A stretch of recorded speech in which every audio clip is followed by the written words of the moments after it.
Audio Jungle.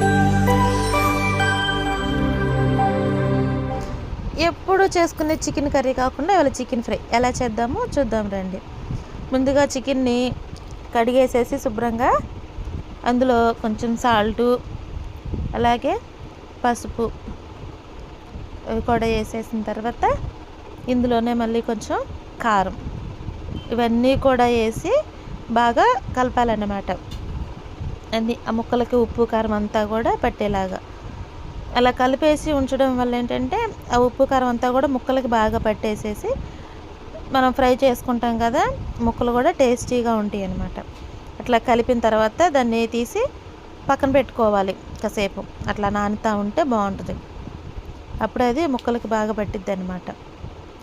ఇప్పుడు అలాగే stove వెలిగించేసి దాని మీద కళాయి పెట్టేసి అందులో ఆయిల్ వేసి ఉల్లిపాయలు కూడా వేసేసేయాలన్నమాట. ఆ ఉల్లిపాయలు కూడా నేను సన్నగా తరిగాను అనమాట. అప్పుడు ముక్కలు లావుగా తాగలకుండా బాగుంటుందని టేస్ట్. అందులోనే అల్లం వెల్లుల్లి పేస్ట్ కూడా వేసి బాగా ఎర్రగా వేగాలి. అలా వేగిన తర్వాత మనం కలిపి నానబెట్టుకున్నాం కదా చికెను, ఆ చికెన్ కూడా వేసేసి ఇంకా అందులో వాటర్ అనేది వేయకూడదు. అలాగే 2 పచ్చిమిరపకాయలు కూడా అలా ఆ చికెన్లో అది ఉడికేటప్పుడే అందులో నీరు వస్తుంది. దాంతోనే అది బాగా నీరంతా కూడా ఇనిగిపోయి బాగా ఫ్రై అయిన దాకా బాగా ఫ్రై చేయాలన్నమాట. ఇలా ఫ్రై అయిన తర్వాత అందులోనే మనం ఉప్పు కారం కలిపి పెట్టుకున్నాం కదా, ఆ ఉప్పు కారమే సరిపోయిద్ది అనమాట. మనం సరిపోనే వేసుకున్నాం కదా. ఇప్పుడు అందులో ధనియాల పొడి, చికెన్ మసాలా అవి కూడా వేసేయాలి.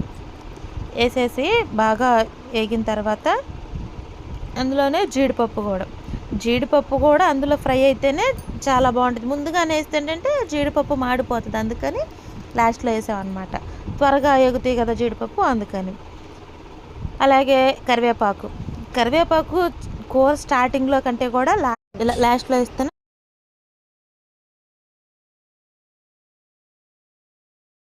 Please like, share and subscribe to Rajiv Vikshi Vlogs.